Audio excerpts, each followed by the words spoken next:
Hello, and welcome to another edition of Anime Review. I'm Zach Reese, your host. It is August 12th, 2018. Joining me, my counterpart for today, Deanna. Hello.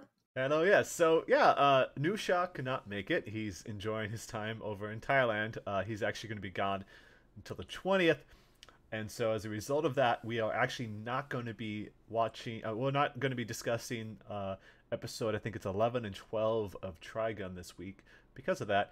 And it just so happens I learned just before this podcast begun that Deanna, you will be gone later that week when he gets back. So it's going to be about 3 weeks before we can watch Trigun. Since we got that bit of a delay here, of course, we're going to catch up on all the shows that we've been watching. Thankfully, nearly all the shows that Nushaw was watching, you are watching too, Deanna. So I think that the only thing we don't have is, it's Planet With.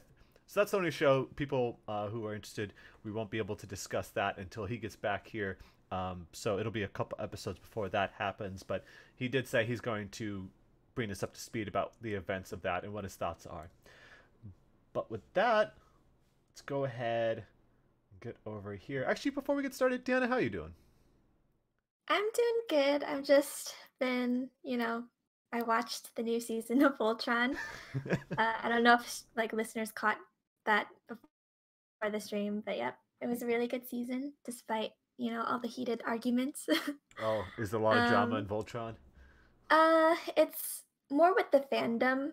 I guess, how fandoms, they're just, oh, they're shipped and they're not canon or whatever. And characters died and they shouldn't have died. So, Ooh, yeah, just okay. that kind of discussion. I didn't know Yeah. Voltron got that serious then. My Yeah, and, growing up with it, I didn't expect that. yeah, and there's like a lot of death threats to the creators and just that kind of Oh my negative behavior. gosh. Wow. And it Jesus. Okay. And I mean, Mhm. it just landed yesterday on Friday on Netflix, and so Mhm. people can binge watch all of that. But boy, that's like the shitty side of things when you got to deal with that when it's like the writers decided to take some liberties, and all of a sudden they get death threats and being harassed. That's the shitty side of fandom, sadly. Mhm. But hopefully, people understand what happens, and maybe another season will come by when they can make up for that. But that's real bad. That's kind Yeah. of the kind of stuff that's been happening a lot on the video game side as well. So I can only tell, like when people want specific people to review their game, for example, and Oh yeah. and all of a sudden they get threats, constant threats about that. It's like it's their game; they get to decide. Don't worry about it. But let's bring it back a little bit to something that we can discuss here. So as you people can see, I kind of cleared Nushaw's list for now since he won't be here. I did save the shows that he's been watching though, so when he comes back, we'll fill that back in. But I did not catch the latest episode of Chio's School Road, and of course, I did not catch up on Gigi no Kitaro, and so I erased those two shows from my list. But I will definitely catch up, and next week I'll be able to discuss what apparently will be 3 episodes of that show. Um, but I'm sure I'll have plenty to see. I've been sticking with that show for so long; it'd be real disservice if I missed out on it. But let's kick things off, Deanna, while talking about Hanibado. So just bring up my notes here because I like to keep notes when I'm watching this stuff. So we're back into the preliminary. We're now headed into, I should say, the preliminary badminton tournament. They kind of laid things on thick. The fact that this is Riko and Aragaki's last summer in school. And so, things got pretty intense, especially with Riko. What were your thoughts about this episode? We finally get feisty Aragaki back. Yes, thank God. And just seeing the friendship dynamic between her and Izumi is so like heartwarming. It's just support. Even from her other teammates, like just that moment when Aragaki screamed, "Say it louder," that Yes. was great. And then Izumi or Riko, she just like got her head back in the game. So I really liked that. Yeah, and it was kind of weird that I mean, this is kind of a carryover from the previous episode, but Ayana was being a bit of a jerk, especially when Yeah. Izumi was not. Izumi wasn't feeling too great because she learned that she'd be facing the person that she was competing with when she was back when like 5th grade or something like that. Hmm. And so she's basically letting that whole experience during a friendly game create this negative cloud over everything. In fact, the it felt like the drama overall was being laid on pretty thick, with Mhm. everyone getting into their serious moments here. There's still some lighthearted teammates on there, but it seemed like we're now getting more rivalries. I did appreciate the fact though that we're 6 episodes in, and they're finally giving Izumi a lot of character. So like we get those points when she's like highly analytical. She busts out that playbook and she figures out Mhm. what's going on here. And she's also very caring, but there's these times when she beats herself up over her own ability. So, but I will say, at the very least, I hope we get to learn more about Nozomi, the person that she used to compete with as kids in the upcoming rounds. Because, so Nozomi obviously is, she's still in it because, spoiler alert, she defeated Izumi in the tournament. But they kind of hinted, at least, about the pressure she's been under to compete at the Yeah, highest from level. So yeah. I wonder if she'll be facing against Aragaki. That'd be kind of interesting. Mhm. We also get Mama. Oh Mama's my back. gosh, Mama's here, and Mama's uh, looking for Ayano.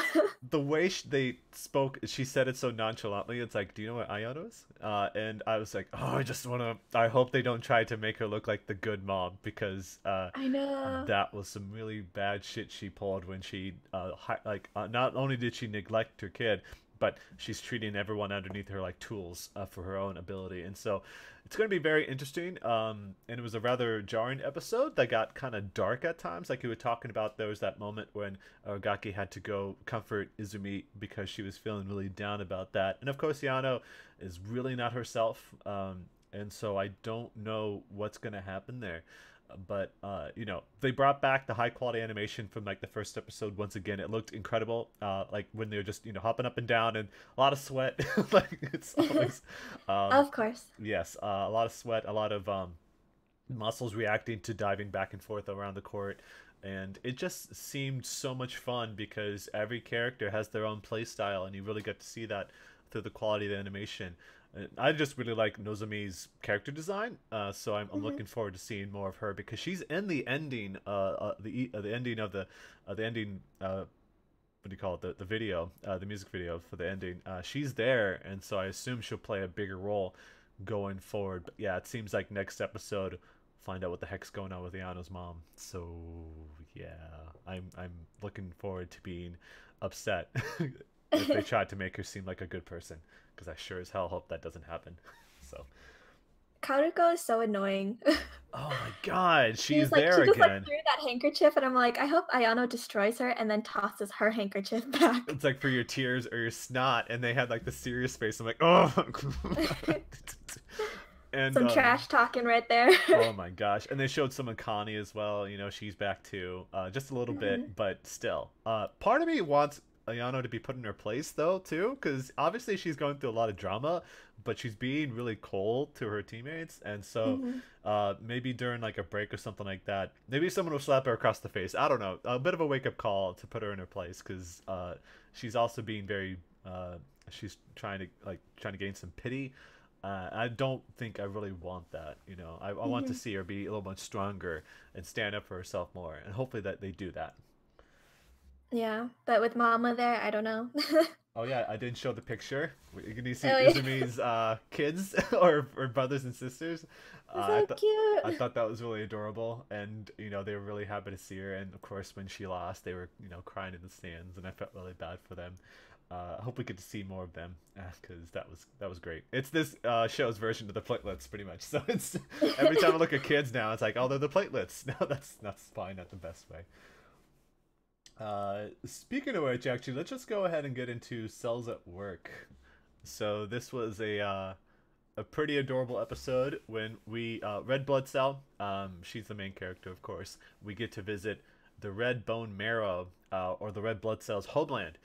And so we may not get the platelets, but this is the next best thing. So we get to see how red blood cells basically come to be formed through fusion, and they they become the red blood cells. Apparently they get just assigned these roles, and I guess because red blood cell is a redhead, they decided to make her a red blood cell, which probably wasn't the best idea because Yeah. she easily gets lost, and they really Well, leave that's me. how it works. But yeah, that's right. Like just the way they look, you get assigned. It's like, oh well, this is how bad things happen in the real world. So I don't know what the situation is.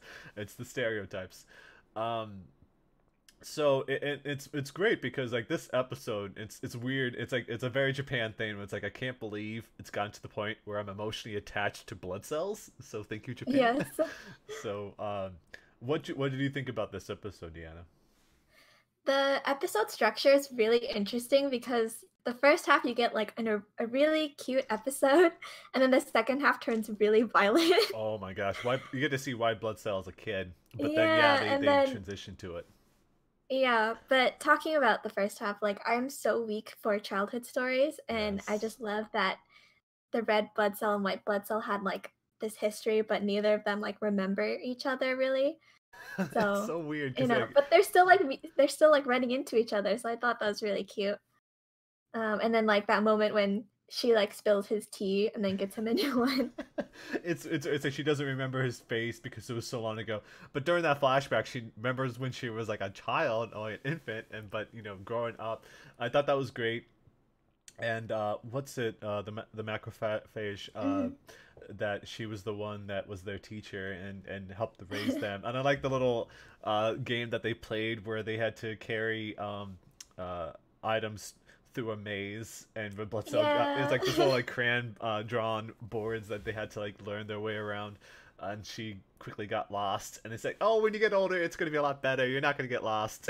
It's totally the case. I guess macrophages don't have a lifespan. Like they're just immortal or something I because know. macrophage hasn't aged a day. No, not at all, and which is crazy because we have not seen whatever happened to that red blood cell teacher since then. So it's like, well, I guess maybe I don't know, either he aged out or he died in battle or something like that. But apparently, macrophage, she's immortal. That's I like to Yep. think that that's the case because with her character, it's great.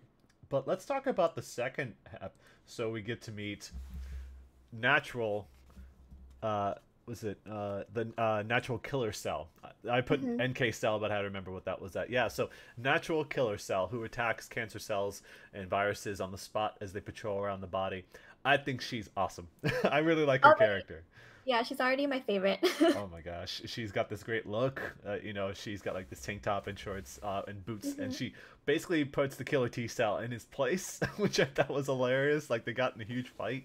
Oh Um, my god, that fight reminded me of Dragon Ball Z. Yeah, it's like they were teleporting around the area and like bashing against each other in midair. It was so much fun to watch that.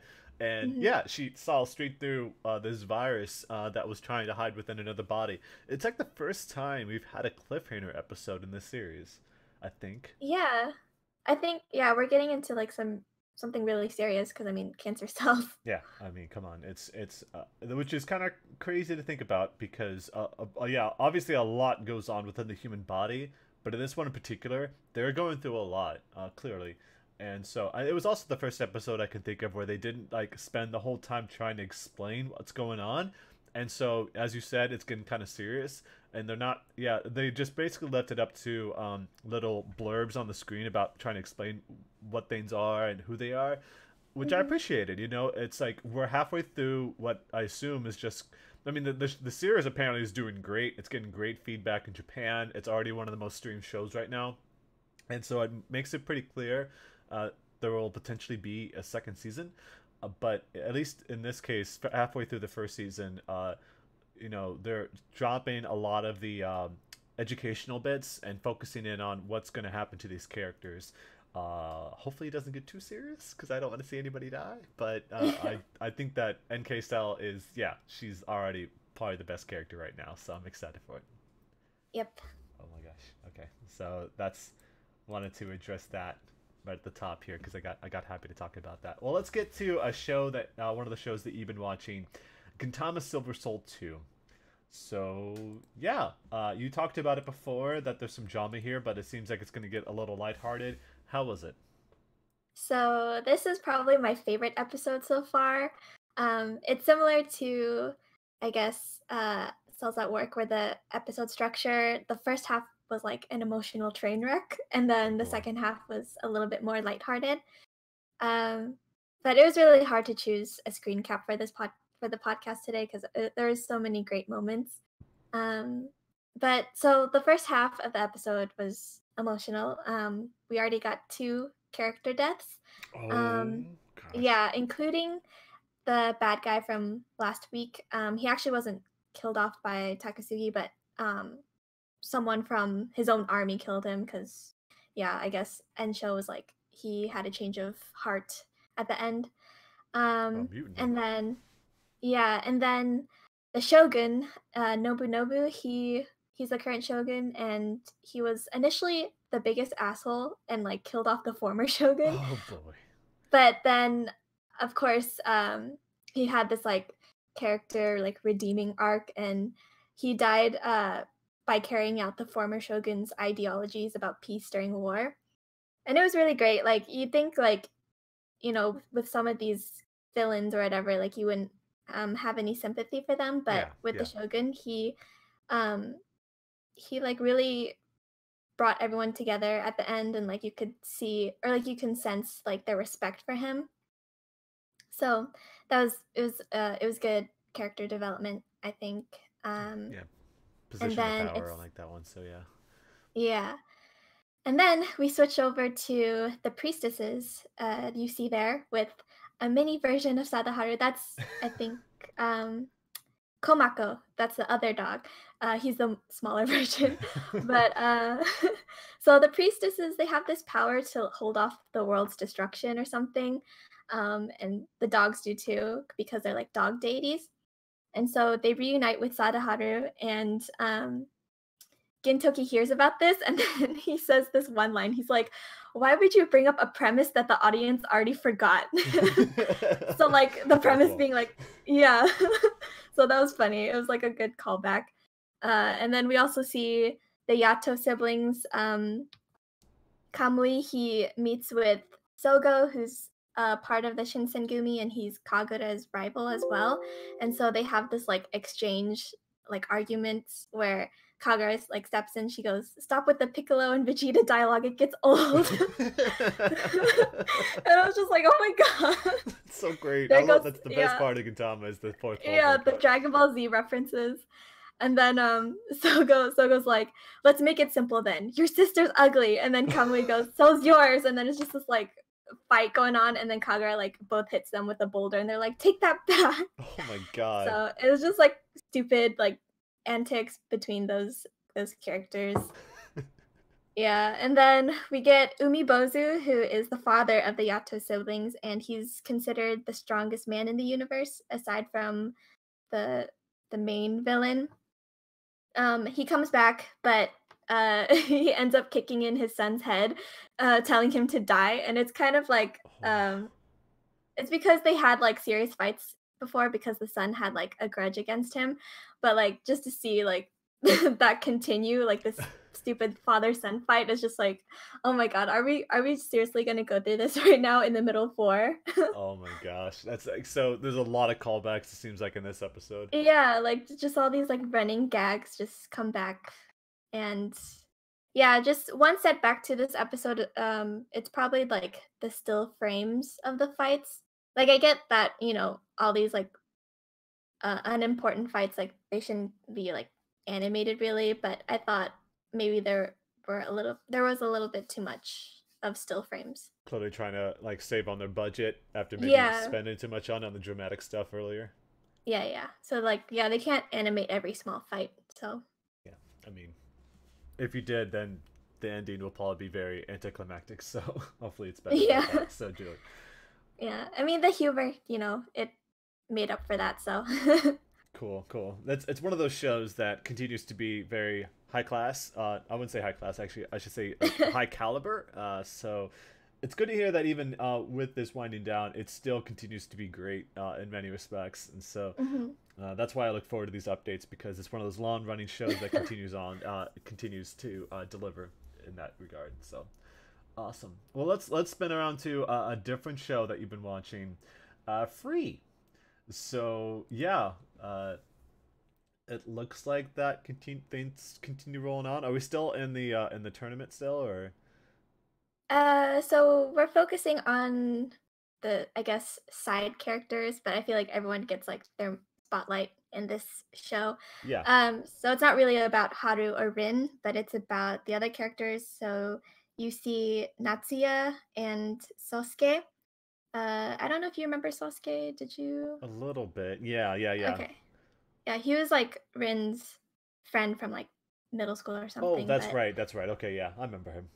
yeah. So basically those two guys, they were like they stole the episode. They had this like conversation about, where do you want to go with swimming? And Sasuke, he's like recovering from his shoulder injury, so he has a decision to make whether he wants to get back into it like right away or if he wants to, you know, um prolong his recovery just so he can be like at his 100% or whatever. Yeah, of course. That's the biggest So, and decision. Natsuya, he is the older brother of Ikuya, the guy who like everyone's trying to reunite with. Yeah. But uh so the Iwatobi Swim Club, they have new members and there was some focus on them. There was a character named Romy who has trouble getting the starting right, like starting like diving into the pool. Yeah.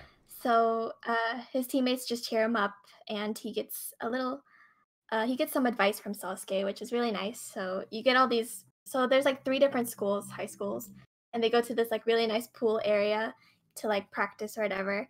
And then they have this like medley relay race at the end to practice and see who's like probably the best swimming club. But yeah, it was just like a great episode to get into like these side characters' stories. Like they're not just like there to look pretty or whatever. um and the music was great. Like, it was very dubstep EDM, but it wasn't too distracting. So, yeah, good episode. That's good. I mean, obviously this is the third season of the show, and so we already know a lot about Rin and everybody else in the group. But it's nice to be able to spend like halfway through that they're focusing on the side characters because that's kind of been the story with a lot of these shows right now. It's that they're trying to flesh everything out now that they've kind of established the plot or anything like that. So Free's been really Mhm. good about that. I feel like I get to know a lot about the characters themselves. I think Kyoto Animation does a really good job, generally speaking, about that. But it's good to see that they're bringing more people in, even if the cast is already pretty stacked. That they're still looking to find ways to flesh these people out. Like I speak from experience, I am scared to death about diving into the water head first, and so Yeah. yeah, as someone who swam in high school, that was always a big pain. So it's nice to see them reflect that in a show like this. So. Mhm. It's very realistic like that, Yes. of course. Well, let's so I don't have you doing all the talking. Let's talk about one of the shows that I've been watching, uh Angels of Death. Let's talk about that. Let's get serious for a moment here. So, yeah, in the past, I was talking about they tried to flesh out Zach's character. People who don't know, Zach's the guy with the bandages around his face, that one of the main people. So that flashback, I mentioned last week that I thought I saw somebody, like a couple that were kissing, and I thought that maybe Zach has got some connection with Kathy, who's the crazy woman that's been around for a bit here, punishing Zach and Rachel. But in fact, the couple kissing was actually part of a slasher movie that Zach's foster parents were watching while he was outside digging up the grave for the other foster child that died. I don't know about starvation or something like that. Maybe just punished to death. I don't know. So the thing is, though, is that he caught that slasher movie and actually inspired Zach to finally snap and kill his foster parents. So this is a very gruesome scene where he's just stabbing them to death while they sleep.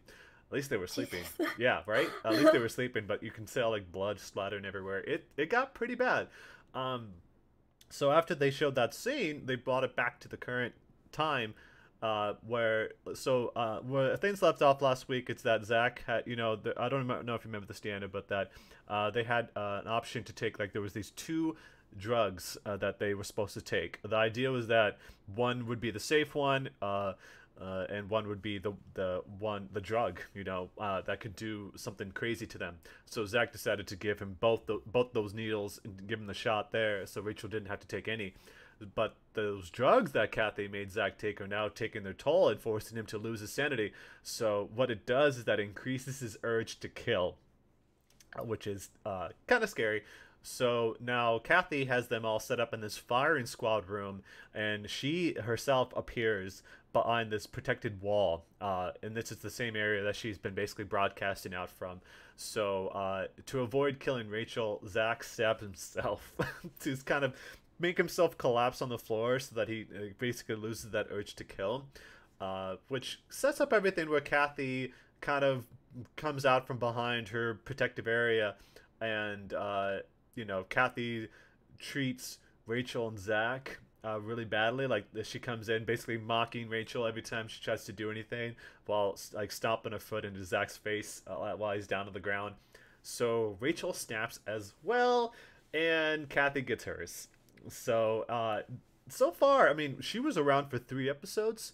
Kathy was, and it was kind of disappointing that she was killed, and she got hers in a way that I felt was okay. It's like she was Mhm. going to die eventually, so that it made sense that she was going to be shot that way. But the way she was offed, kind of was kind of a bummer, because kind of like Like Eddie. anticlimactic. Yeah, a little bit, Yeah. because you probably remember like Eddie Mason, the guy who dug up who was like the graveyard keeper, and took possession of whatever he buried. Kathy, although I will say like that development wasn't that fleshed out either. I had to kind of explain what happened from the manga. Kathy didn't get any backstory at all. Like, Oh. yeah, I know, right? Like they had 3 episodes, but they continued to focus only really on Rachel and Zach's relationship with each other, which is fine. If we're gonna go this on, it's important to develop that. But Kathy, they never talked about how she knew Zach so intimately, about his history, about what happened in his, when he, killed his foster parents and everything. She apparently knew about that, but they don't say how. And we don't know what led her up to this moment, despite the fact that Eddie Mason, the only other killer that we've met besides that doctor, who we got a little bit of a story with because he was the one that was caring for Rachel before she woke up in this crazy tower. She just is kind of killed. But I will say that people need to stick around until after the credits roll, because there's a chance people may have missed a scene that happens. I won't spoil it because that's the case, but I will highly recommend people checking that out, because things take a turn, a bit of a twist. So I'm still excited to see what's going to happen next. But I will continue to say, like, Kathy was a fascinating character that I loved her reactions. She was a kind of crazy, insane, cackling woman, with some great scenes. Like I showed like that animation of her like kind of losing it on screen, and I kind of it's gonna be a bummer if the rest of the show is like this. But apparently, Angels of Death, I just noticed this, is on Steam. So if people want to buy that and check it out for themselves, it's there. I didn't actually realize it was like Corpse Party, and that the style is like an RPG Maker game. So that's something worth checking out, I guess. It's kind of cool how they were able to take something like that and turn it into this high quality work. The animation's still amazing, but boy, I'm getting kind of stuck on the story beats. So. Yeah.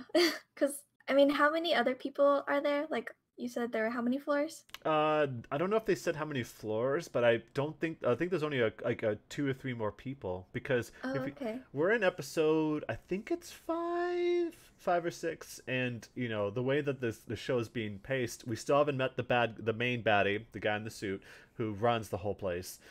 But I think there are a couple more people to go. But so far, they're kind of dropping the ball, like I said, in character development outside of Rachel and Zach. I will say though, there is this scene where in order to unlock the door to go to the next floor, there's these 2 signboards. They're the ones that when they had their mugshots taken, there was Zach's name was on one and Rachel's was on the other, and she read this this blurb on the wall that was only in English, so Zach couldn't read it, but Rachel could, where it says that the true sinner.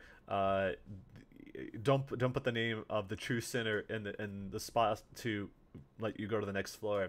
And so Rachel decided to put Zach's name on the board. So apparently she is the true sinner, but they haven't explained what that means, which is crazy because Zach's a serial killer. So I don't know where they're gonna go with that, but apparently she did something particularly egregious, and I'm curious to see uh, how things go there. But this is it's still a really good show. I just hope that they develop it better on the story, but we'll find out.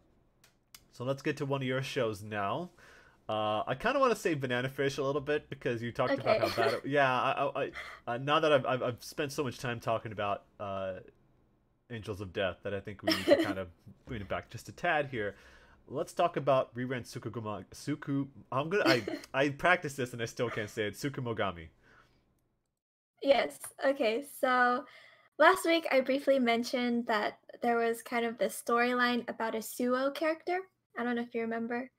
Yeah. Where Oko, the sister, she seems to like have this reaction to the name. But we learned in this episode that Suo is the name of an incense burner, and Oh. they're looking for the owner of that incense burner. So Suo is not the name of the character, but the item or the antique or whatever. Oh. So So it still gives yeah, it makes her remember something though. The smell alone. yeah. So it's actually unclear whether Oko has romantic feelings for this guy, but he seems to have made an impact on the siblings' lives somehow. So hopefully we get more of that. Uh, Maybe like a family friend or a yeah, caretaker, or something like that. I don't know. yeah. There wasn't really a mystery for this episode, but rather just like a solution to these two characters' relationship, which is a mother and daughter. And the mother is like the client, and the daughter is actually the daughter of the fiance of the client from the first episode. Wow. So Okay. Jeez. yeah, everyone's connected. So the mother wants her daughter to be more mature and dignified, but the daughter, she enjoys wearing and using childlike accessories. So the mother forces her to give away those accessories, one of them being a hair ornament, uh, which is that character right there, the very colorful character. Yeah. Her Okay. name is Nadeshko.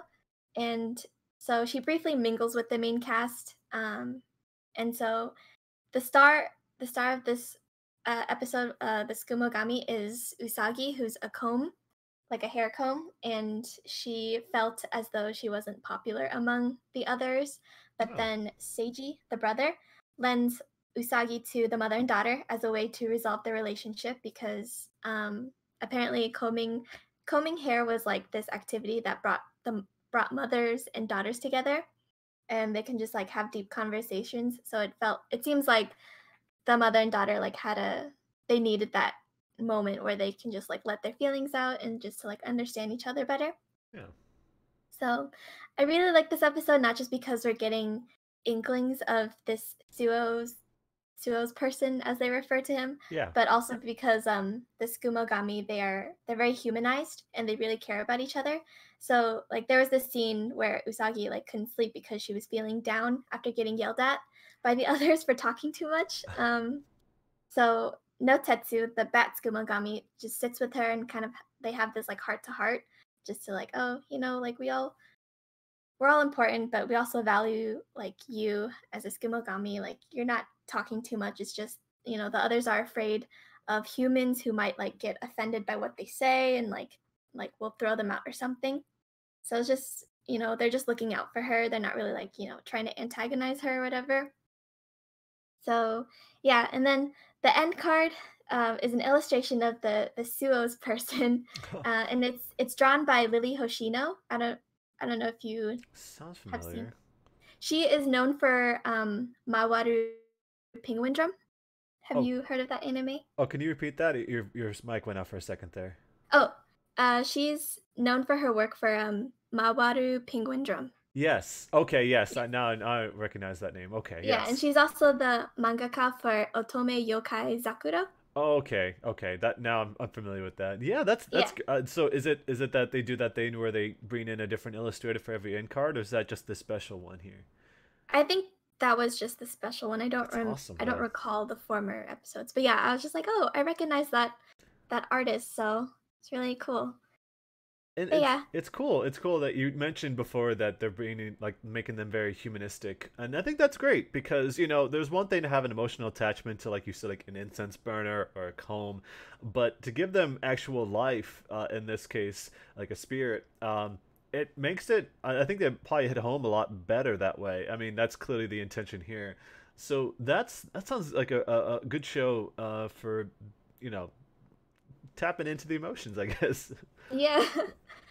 Like for items that you'd think you wouldn't have any like relation to, but Yeah, and obviously, like you said, like very humanistic, very realistic attachments, very realistic emotions that someone would go through. Like, yeah, like people don't like me that much. So I'm. Is this a kind of like an episode to episode type of show then? Does You said before that some stuff carries back from like the relationship between other characters, but this seems like every episode do we get introduced to a new Tsukumogami? yes. So I guess we get introduced to like the client's Skumogami, but then there's like a focus on a one of the main Skumogami from like the siblings shop. Um, like I think from the first episode there was a picture that I showed of like 5 Skumogami characters. Yeah, yeah, they were They're all like around like a they're rug. like the main cast. So each of them will probably have an episode that focuses on like their character, like their history. So yeah. This definitely sounds a lot better than Homes of Kyoto. So, Yeah. so far, pretty good. I'm glad you were able to find a show to bounce off of like that.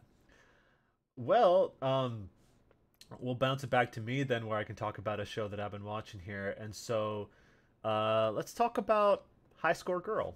So, I will say at the top that some actually good news here. It's that High Score Girl was picked up by Netflix this weekend. At Otakon, they mentioned that they'll be streaming High Score Girl in December, so people want to check that out. Not to say that I found ways to watch the show, but that the fact that that's going to be out here in a few months. Actually, it's a perfect time because a lot of the show is set during like the winter time, so that seems like a good time to really bundle up and just watch the show because it's been great so far. And another great episode here. Um, it's kind of neat because it all starts with Haru and Hidaka going to check out a Mortal Kombat machine. And one of the funniest moments is that Hidaka asks what Raiden is saying when he does this his electric fly, which is that I don't know if you've played Mortal Kombat before, but it's like that tackle move when Mm. he flies through the air and tackles somebody. And Yeah, so yeah. they play like basically like Japanese puns about that, and so Haru's like Asobi buddy or Harubaru detective. So and he's like uh, and it once again brings up the angle that Hidaka apparently has a natural ability to play video games because she pulls off a fatality despite it being her first time playing. But it also once again gets into the angle where Haru basically is oblivious and he's kind of self-centered, that he focuses more on playing video games than he is about other people's feelings. And then Valentine's Day rolls around and it gets to that emotion again. But apparently, I mean, he can be a caring person, but it also shows that he can be very, once again, he can be oblivious to what's going on around him. Hadaka's got feelings for him, but he doesn't really know that. And like on Valentine's Day, Haru is sick because he basically spent all the time outside in a blizzard playing arcade games, and so she brings him like the latest issue of the video game magazine he likes, and also a box of chocolates. But he basically just sets the chocolates aside so he can read the magazine. So it's and they never go back to show whether he got the chocolates. We did get to see Haru's mom again, which was great. So I love that. She's being a creepy self, where she was like looking through the door and see if they're up to anything, and she's flying around the screen. It's like, how do you even do that? She's like going like vertically up and down the door, like the little as it's ajar. It's so bizarre, and I love her for that. Um, but after spending the day with Haru, Hidaka definitely feels this thing where she she's being ignored, which is kind of sad because Haru keeps thinking about Ono because there was an earlier episode. The last time we got to see Haru's mom is because Ono came over when Haru was sick and tried to care for him, and they played video games together. Exact same thing happens in this episode, but Haru can only think about Ono.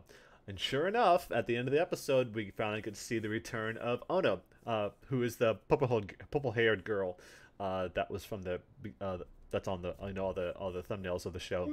Mhm. So I can tell that this is going to be kind of dramatic because we're going to have a love triangle, and I'm curious to see what's going to happen here. But yeah, it continues to be great. Hidaka is very adorable. I chose a caption. She's like kind of jumping up and down because she's like, "What if he like calls for me when he's playing a game? He's like, come out here and play. We can have fun together." And she's very shy about it. Because Oh. yeah, she's a really good character. And me and Nushaw were talking about this last week that it's great that she can actually speak, unlike Ono, so they can really get their their emotions across outside of like nonverbal communication between Ono and Haru.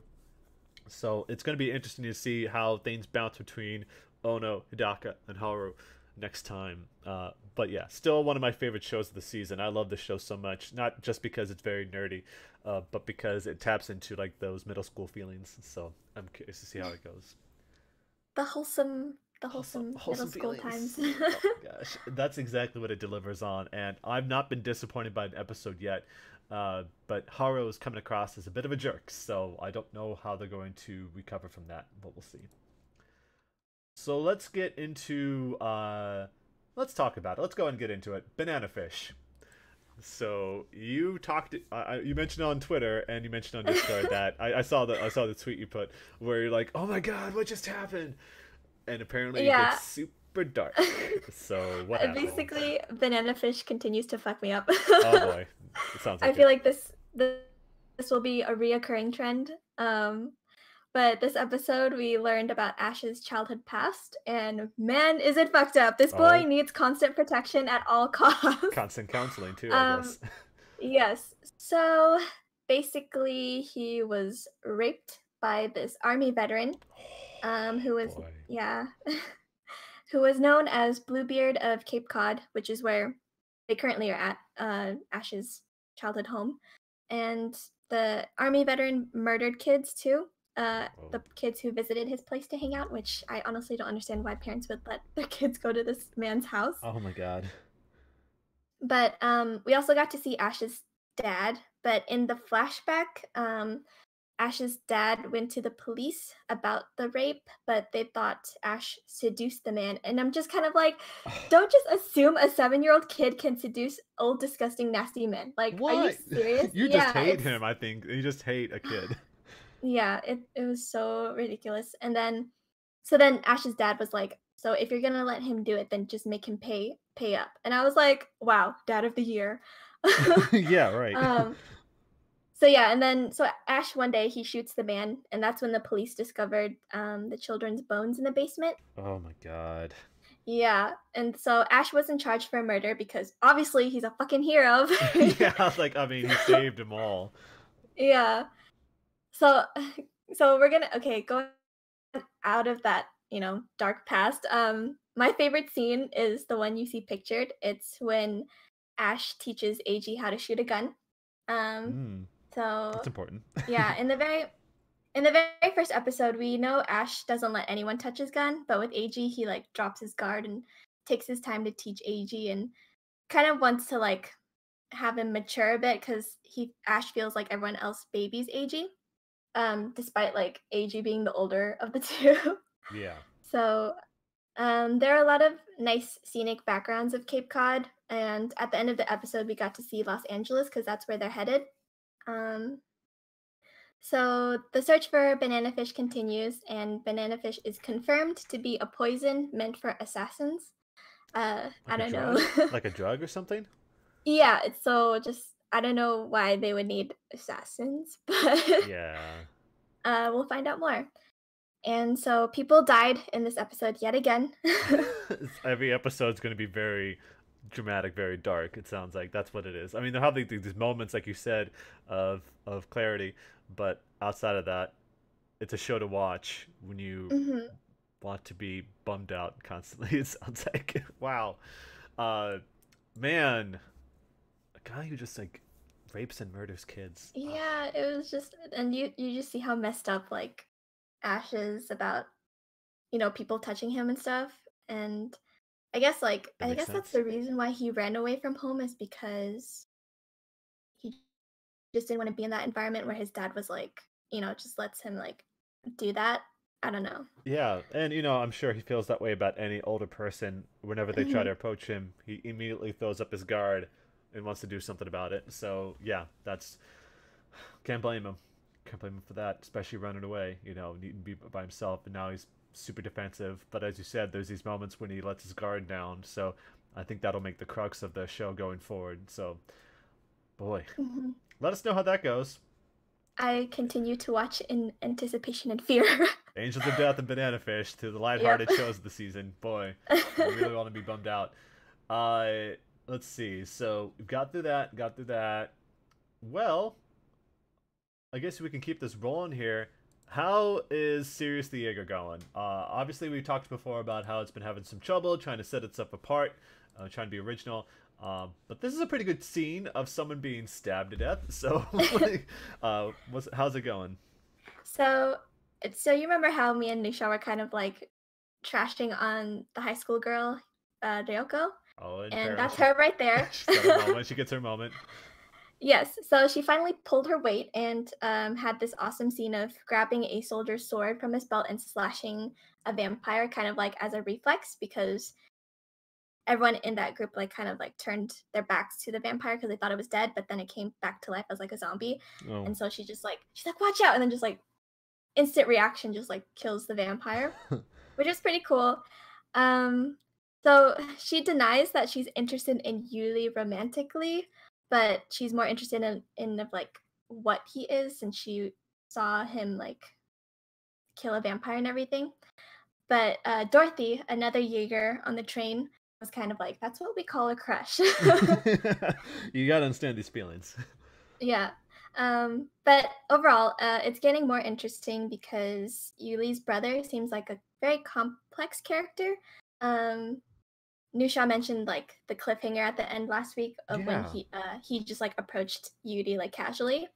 So I'm getting a lot of like Sasuke and Itachi relationship parallels here. Oh boy. Um, Okay. Not that. yeah, but it seems like the brother doesn't want Yuri to seek revenge because it seems like it would only hurt him in the end. Yeah. And like we also get that quote like, "Oh, if we see each other again, you'll be my enemy, not my brother." And usually that doesn't end well. No, So it never does. One of them is gonna die, apparently. yeah, so um, it was the whole episode was on the train and the Frankenstein that the vampires have been creating. Um, I guess is like that's where the core of the action was this episode, and Yuri's brother basically just like kills him, which also goes into like his complicated character because like isn't he like part of the vampires? You know, like why is he? I don't know. It's just I hope we get to see more of this like parallel between Yuri and his brother and like how Yuri might change his mind about vampires because Yuri wants to kill them all. Yeah, imagine they'll tap more into like that. Yeah, the connection as you said with the vampires. I assume that'll be probably part of the final arc of this series too. Uh, he'll probably be torn about it. So, boy, I'm glad at least it sounds like it's getting better. As you mentioned before, like you and Nushaw were both kind of soft on it early on, or didn't think too highly of it. But it seems like it's getting a little bit better. Although this seemed like outside of the few action scenes, it's still kind of dialed maybe a little bit back than you want it to be. But hopefully we'll get it to see more of it. Yeah, I mean, like this episode, all the different groups, were on the train, so everything's like slowly connecting. It's not like, there's still plot holes or whatever. So hopefully that continues to stick. Yeah, they're building up to something big. So hopefully we Hmm. get to see that payoff pretty soon here. Well, let's see here. So we've gotten through most of the shows. I think that we've only got. I know I messed this up last week, so I want to make sure that I don't mess this up again. I think we're left at a couple shows to go here. So tell us about Attack on Titan season 3. We're in the second episode, no, third episode, excuse me. This looks like a weird shot. So what's going on here? We've got. I think it looks like he has a bloody nose. Oh, that's Krista. Yeah. I'm sorry. Yeah. It took me a second. I was like, oh, ponytail. Okay, that's not. So, yeah. No, that's not Armin. Yeah, not Armin. Sorry. They look kind of similar. So a lot has been revealed in this episode about Krista's or Historia's backstory, and basically, her mother, I guess, doesn't see her as her daughter. Kind of like she feels disgusted by her or something. Gross. Like just so there's like a scene where Historia like approaches her mom and like I guess like throws herself on her like for a hug, and then her mom straight up like freaks out and like palms her like out of her lap and like Historia just like rolls backward and gets a bloody nose. Man, parents Um, suck, don't they? yeah, Jeez, and this then whole and this then you whole can see show. their yeah, and then you see their Historia's like smiling and happy that she got a reaction from her mom. So Oh I was boy, just like, damn, that's kind of messed she up. wanted attention But and she got it in some fashion. Oh yeah, my god. so we just get to find out more of like why everyone's trying to keep Historia like out of the spotlight because she's the true heir of the royal bloodline or whatever. But eventually, like Kenny and his crew kill Historia's mom. And then Historia's mom, like before she dies, like she's like, "I wish you'd never been born" or something. So it's like, oof, Oh that hurts. boy, yeah, that's kind of been the theme of this entire show so far. Is that from like these different shows that older people don't trust them, don't trust old people, don't trust your Yeah, parents, don't trust all of them because they can be really bad to you. I guess. yeah. So, um, throughout this whole episode, like aside from Historia's backstory, we get Mikasa just like trying to look for Aaron the whole time, and Oh. then Levi's just like, "Sit the fuck down! Stop going, Aaron, Aaron, Aaron." She's He's got not one coming track back. mind. Yeah. Yeah. And then we also get to see more of Erwin. Do you remember Erwin, the guy with like the blonde guy? Yes. Okay. Yes. He's It's like been a while. the captain of the squad or something. Yes. But we get to see more of his character and how he's driven by his desire to fulfill his father's theory about the Titans and the government, how they're kind of like, conspiring against like society. Got the feeling that that was kind of established a while back, but I'm glad to see at least they're exploring that Yeah, more. like it showed like a flashback of when Erwin was younger and like his father was telling him like, "Oh, you shouldn't question or like you shouldn't have those questions during class because like, people will hear and like word will get to like the higher ups and all that." So, it was just kind of like reinforcing that Erwin is determined to like right the wrongs of society based on his father's like theory and like how he got killed after telling Erwin that. And then Hanj, the glasses like crazy lady. Yes. She is always entertaining to watch whenever she Yes. appears, and it's just like there's this like torture scene, right? And Oh. Oh. like Hanj, she does whatever she can to like get answers out of the prisoners, and then it just like the show continues to play into this like idea of morally gray coded characters. So yeah, it's really interesting to watch. Oh boy. It just reminds me I really need to catch up on this because I'm missing out on crucial character development with some of these people. But yeah, it's a very dark and grim show, but there's these moments that really keeps me going on that. So I'm glad to hear that it continues to be high caliber. Once again, speaking of other shows, but uh, yeah, crazy, crazy It stuff. just feels like some of the humor is offbeat because you wouldn't think like a mom pushing her daughter away and giving her a bloody nose would be funny, but it's pretty funny because the story is like so happy about it. Yeah, it's like you acknowledge me finally in this fashion, I guess. So Mhm. wow, wow. Well, let's wrap things up then with the last show that I think of. I'm pretty sure we're at the last show. Right? I haven't missed anything. Nope, I don't. It doesn't look like it. Let's talk about My Hero Academia. So actually, I don't think I don't have a caption for that. Oh well, no thumbnail. Sorry guys. Oh Yeah, no. I messed that up. But yeah, so we're reaching the end of the preliminary licensing exam, and so we find out Seiji, who's the person that Bakugo is facing off with, he's got his quirk is called Meatball, which can change flesh by massaging it. He's also able to manipulate his own body any way he wants. So yeah, uh, I didn't really get the full understanding about how they were able to transform back into the regular human forms. I just assumed that once they became a meatball, that was pretty much it. So I assume they wouldn't have done that. But it was cool because we finally got an opportunity to see Denki looking good with his little sharpshooter weapon that concentrates his electric powers to a single point on the end of his finger. With the little attachment he got from the development team. So I thought that was pretty cool. And it also felt like they kind of laid it in where you feel kind of bad for those that weren't able to make it to able to get their hero license despite reaching the end of the line in their studies, like they're about to graduate and all. But as they said, they need the best, there were some pretty powerful moments of this episode. Not only do you finally Bakugo acknowledging Deku for really the first time, which was quite the moment, Aoyama is a real good boy. He's not always thinking about how good he looks, and he's not always mugging for the camera, although he does do that still. But that last part when there's like only 10 people left to go and there's 9 of them, I actually got a little emotional watching the final moments of the test and hoping that they all get in. I mean, you kind of knew it in the back of your mind, like, of course they're all going to make it, but what if there's one person who doesn't? That can be kind of tough to watch. But with everything going fast and furious, the action was, the music that was playing, I got really into it, and seeing what was going to happen, and I loved it. This was another great episode, and it's going to lead into something even bigger because now they're moving into rescue missions and seeing how that goes. So what was your thoughts about this? I think it's episode 56 of My Hero Academia.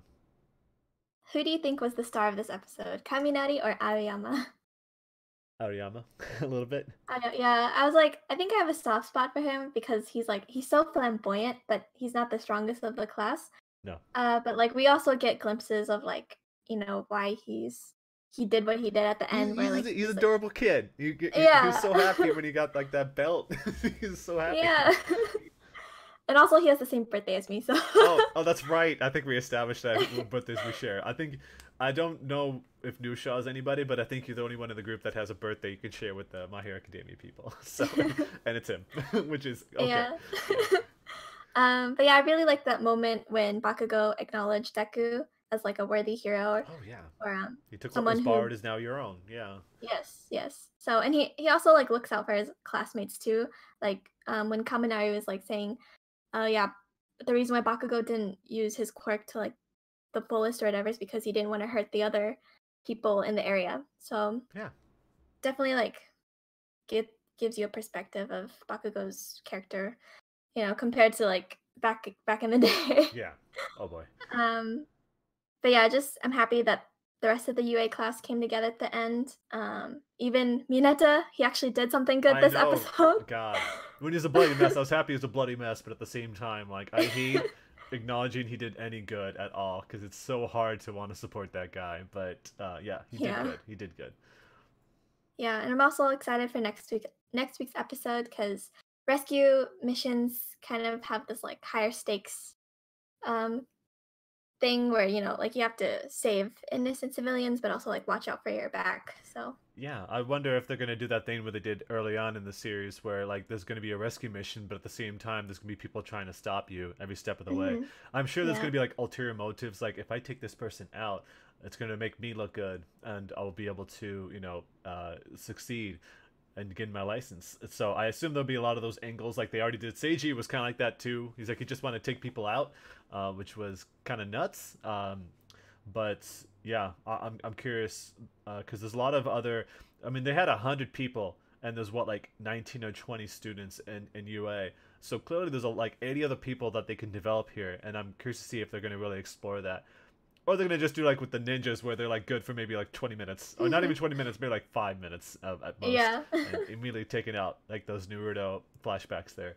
So yeah, oh, so good. It makes you wonder if the villains are gonna come back. Ooh, like they're gonna invade like they did. Yeah. In the studies. Yeah, I assume they would because they've been super quiet up until this point. Maybe they'll, disguise themselves like as a decoy or something like that. Like they're the ones in trouble, but it turns out that they're just, trying to pull them in before getting them stuck into a really dangerous situation. But I think at this point though that if they do, I'd be slightly bummed because I'd rather see them like really show themselves as heroes before we get back into the villains.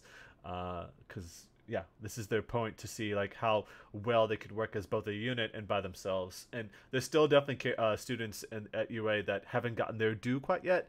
I do wish, I forget the guy's name, but the guy who can summon animals, like he could have done that a long time ago. I don't know what took him so long. But, yeah, I was like, we could have won a long time ago, but I guess they decided to, wait till like the last moments there to do like plot armor. Oh yeah, plot armor. He's super overpowered, with these ability to talk to animals. It's crazy.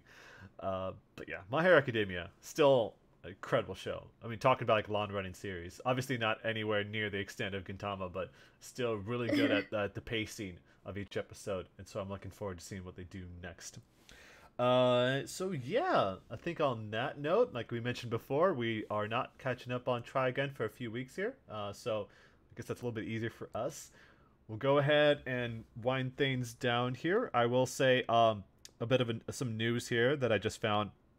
So people may not know, they showed an episode of One Punch Man Season 2 today. There was just an announcement coming out that Season 2 will air next April. So, not too long from now. Saitama, we'll get to see more of that guy. But yeah, it's we'll definitely be covering that anyway when that comes around. But I just wanted to mention that because anime news, we should be covering that stuff too. So thank you all out there for listening. Thank you, Deanna, for being a part of this. Like I said, Nushaw won't be back for a couple weeks now, but we'll try to hold up our end of the show here, and appreciate everyone out there for listening. But catch us next week for yet another edition of Anime Review. Bye, everyone. Later.